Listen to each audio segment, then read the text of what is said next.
কি x সমান 5, এটাই উত্তর। এইরকম যতক্ষণ হবে না ততক্ষণ পর্যন্ত এই অঙ্কটা চলতে থাকবে। এটা কিন্তু উত্তর, x সমান 5। x সমান কি? শুধু x সমান 5 না, y সমান 2, x সমান 3, যে কোনো সংখ্যা হতে পারে। যখন x সমান একটা সংখ্যা বের হবে, y সমান একটা সংখ্যা বের হবে, z সমান একটা সংখ্যা বের হবে, যাই বের হবে না কেন সেটাই হবে উত্তর। কি কথা বোঝা গেছে? হ্যাঁ, তাহলে পরেরটাতে দেখো তো কি লেখা আছে, x প্লাস 5 সমান 10। কি লেখা আছে? x প্লাস 5 সমান 10। এখানে তো x সমান কোনো নাই, তার মানে কি এখানে উত্তরটা এখনো নাই। তাহলে এখানে উত্তরটা আমাদের বের করতে হবে। এখন ভালো মতো মনোযোগ দিয়ে দেখো, x এর সাথে 5 কি আকারে আছে? যোগ আছে। এখানে একটা জিনিস তোমাদের ভালো মতো মনে রাখতে হবে, পঞ্চম শ্রেণীতে তোমরা চতুর্থ অধ্যায়ে গাণিতিক বাক্যের যে একটা অঙ্ক শিখছিলা, তোমাদের জানি না মনে আছে কিনা, ক এর মান বের করো। পঞ্চম শ্রেণীতে একটা অঙ্ক ছিল, ক এর মান বের করো। সেই অঙ্কটার মতোই এই সমাধান অঙ্কটা। কি কথা বুঝতে পেরেছো? দেখো x এর সাথে 5 কি আকারে আছে? যোগ আকারে আছে। তাহলে এই যোগ আকারে থাকলে সমানের ডানে গিয়ে 5 বিয়োগ হবে। সমানের ডানে গিয়ে কি হবে? 5 বিয়োগ হবে। তাহলে আমরা কি লিখবো? বা x সমান 10 বিয়োগ 5। যে স্যার 5 কে আগে লিখলেন না কেন? যে স্যার 5 তো এই দিকে থেকে ওই দিকে গেছে, সমানের ওই দিকে গেছে, 5 কে আগে লিখলেন না কেন? 10 কে আগে লিখলেন কেন?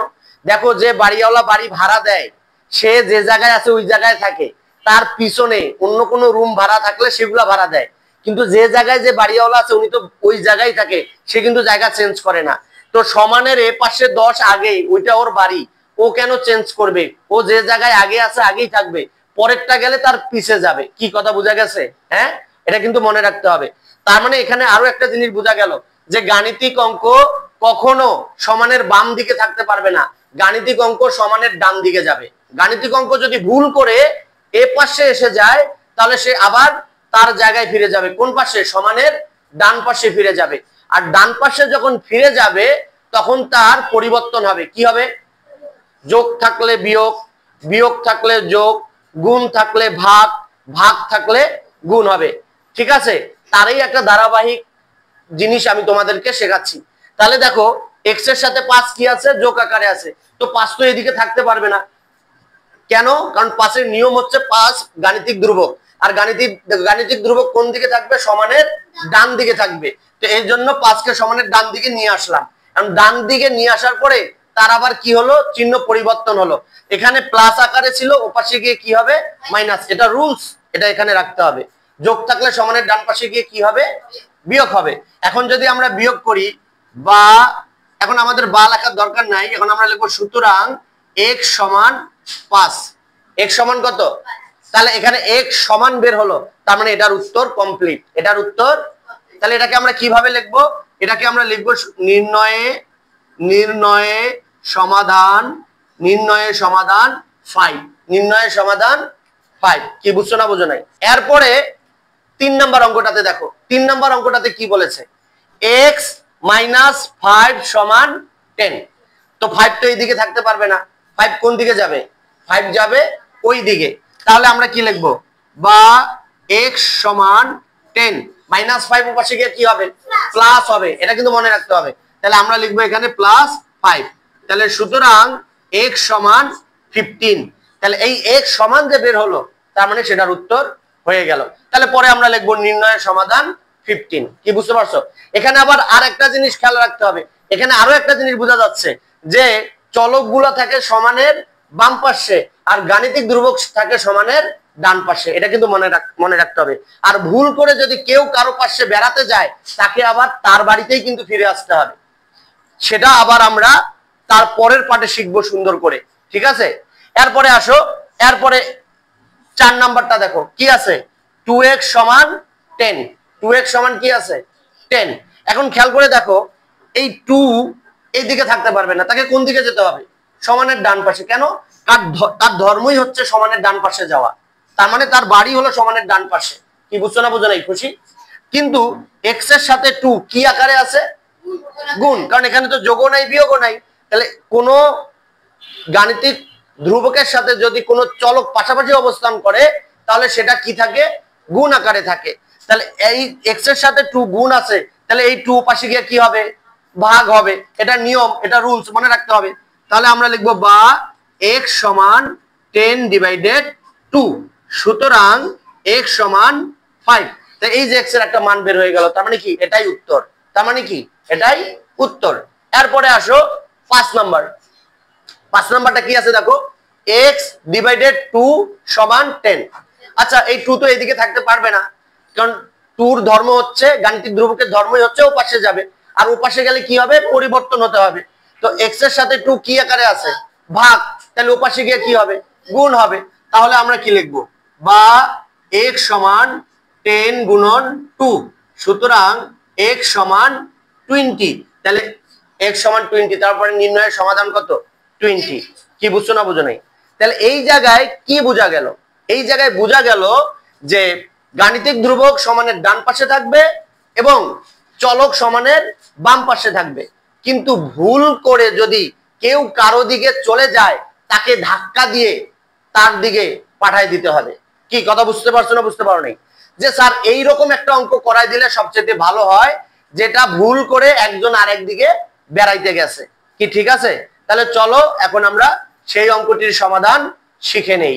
তো খেয়াল করো, খুশি, ভালো বা একবারে গভীর মনোযোগ। এবার আমরা একটা গুরুত্বপূর্ণ অঙ্ক শিখতে যাচ্ছি। কি অঙ্ক? সমাধানের এই অঙ্কটা যদি তোমরা বুঝতে পারো, তাহলে তোমাদের আর কোনো অঙ্কেরই প্রয়োজন হবে না, একটা অঙ্কেই যথেষ্ট, তোমাদের সব অঙ্ক তোমাকে বুঝিয়ে দিবে। কি কথা বুঝতে পারছো? হ্যাঁ, খেয়াল করে দেখো, একটা সমাধান অঙ্ক আমি লিখেছি বা সমীকরণের অঙ্ক আমি একটা লিখেছি, 5x - 5 সমান x প্লাস 19 অর্থাৎ 19। এই সমীকরণটার দুইটি অংশ, একটা হলো বাম পক্ষ, একটা হলো ডান পক্ষ। ডান পক্ষে কি থাকবে, গাণিতিক ধ্রুবক, আর বাম পক্ষে কি থাকবে, চলক।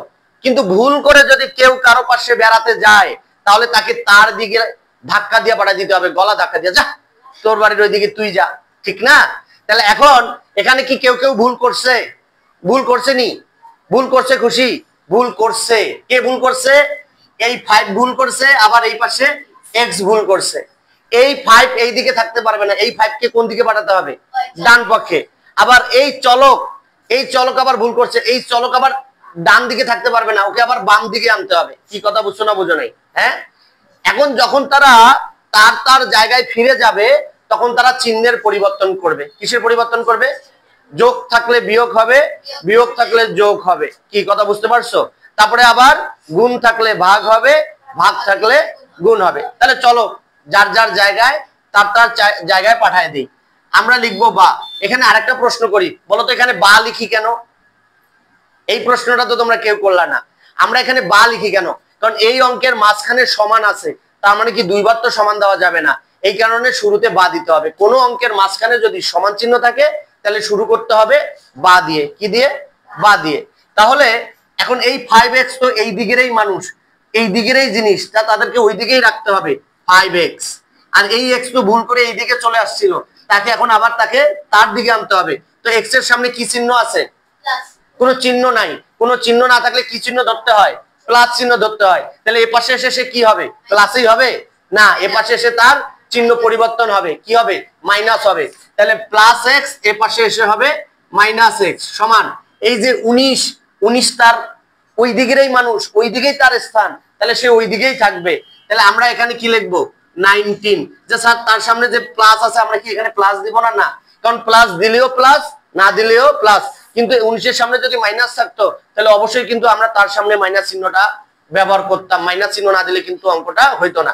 এবার আসো, এই -5 ভুল করে এই দিকে আসছে, কারণ তার জায়গা হইতাছে ডান পাশে, তাহলে ডান পাশে নিয়ে যেতে হবে।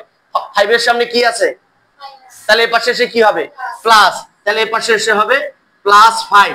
এখন আমরা যদি এই অঙ্কগুলোর এখন সমাধান করি, যোগ বিয়োগ করি, দেখো এই এক্সটাকে গরু ধরো, এক্সটাকে কি করবা? গরু। তাহলে এখানে কয়টা গরু? 5টা গরু। কারণ 5টা গরুর থেকে একটা গরু, এটা কয়টা গরু? একটা গরু। তা 5টা গরু থেকে যদি একটা গরু আমরা মাইনাস করে দেই, বাদ দিয়ে দেই, তাহলে কয়টা গরু থাকে? 4টা গরু। তাহলে আমরা এখানে লিখবো কি? 4x সমান, and 19 এর সাথে এটা যোগ করলে কত হবে? 24। যোগ আছে, ওটা যোগ 24 24। এখন তারপরেও আবার দেখা যাচ্ছে এক্স এর সাথে কি আছে, 4 আছে, তাহলে এটাকে তো রাখা যাবে না, এটাকে কি করতে হবে, ওই দিকে পাঠাতে হবে। এক্স এর সাথে এটা কি আকারে আছে, গুণ, ওপাশে গিয়ে কি হবে, ভাগ। তাহলে আমরা লিখবো বা x সমান 24 ডিভাইডেড 4। সুতরাং x সমান 24 কে 4 দিয়ে ভাগ করলে কত হয়, 4 6 24, তাহলে কত হবে 6। তাহলে আমরা লিখবো সুতরাং নির্ণয়ে সমাধান, নির্ণয়ে সমাধান 6। তারপরে আমরা লিখবো অ্যানসার 6। বুঝছো না বুঝো নাই? হ্যাঁ, আমি কিন্তু আমার এখানে অঙ্ক করলে আমি আগে বইয়ের অঙ্ক করাই না। বইয়ের অঙ্কের আগে যে প্রাথমিকভাবে যে অঙ্কগুলো শিখতে হয়, প্রাইমারি যে অঙ্কগুলো শিখতে হয়, সেগুলো আমি শিখাই। নেক্সট ভিডিওতে আমরা বইয়ের অঙ্কগুলো শিখবো। ঠিক আছে? সবাই কি বুঝতে পেরেছো? আমার ছাত্রছাত্রীরা বুঝতে পেরেছে, আপনারা কি বুঝতে পেরেছেন? যদি বুঝতে পারেন তাহলে অবশ্যই কমেন্টে কি জানাবেন, ইয়েস। যদি না বুঝতে পারেন তাহলে লিখবেন নো। আর যদি ভিডিওটি ভালো লাগে তাহলে শেয়ার করে অপরকে শেখার সুযোগ করে দিবেন এবং ফলো দিয়ে পাশে থাকবেন। Thank you very much. আসসালামু আলাইকুম।